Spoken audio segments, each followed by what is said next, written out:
বৈষম্যহীন ঢাকা বিশ্ববিদ্যালয় গড়তে সব শিক্ষার্থীকে নিয়ে কাজ করার কথা জানিয়েছে নবনির্বাচিত ডাকসু ভিপি সাদিক কায়েম। সকালে রায়ের বাজারে শহীদ বুদ্ধিজীবী স্মৃতিসৌধে ৭১ এবং ২৪ জুলাই শহীদদের গণকবর জিয়ারত শেষে তিনি এসব কথা বলেন।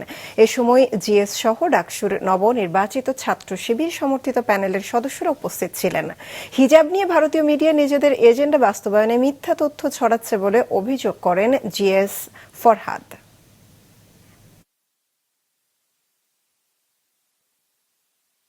এই যে গণকবর, এখানে সেই গণকবরটাতে আমরা আজকে জিয়ারত করেছি এবং জুলাইয়ের সকল শহীদদেরকে স্মরণ করে আমরা তাদের জন্য আল্লাহর কাছে দোয়া করেছি। আরেকটি কর্মসূচি হচ্ছে আমাদের এখান থেকে পাশে ৭১-এর শহীদদের যে কবর, ৭১-এর মুক্তিযুদ্ধের যে শহীদদের কবর, সেখানে আমরা জিয়ারত করব।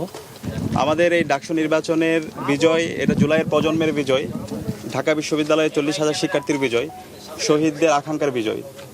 আমরা আবার বলছি, এখানে যারা ডাকসু নির্বাচন করেছে এখানে কোনো হার জিত নাই।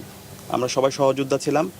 জুলাই যেভাবে আমরা একসাথে কাজ করেছি, ফ্যাসিবাদের বিরুদ্ধে আন্দোলন করেছি এবং আজকে আমরা আজাদি আনতে পেরেছি শহীদদের মাধ্যমে। এখন জুলাই বিপ্লব পরবর্তীতে আমাদের ঢাকা বিশ্ববিদ্যালয় বিনির্মাণ করার জন্য ডাকসু নির্বাচন পরবর্তীতে আমরা সবাইকে নিয়ে একসাথে কাজ করব।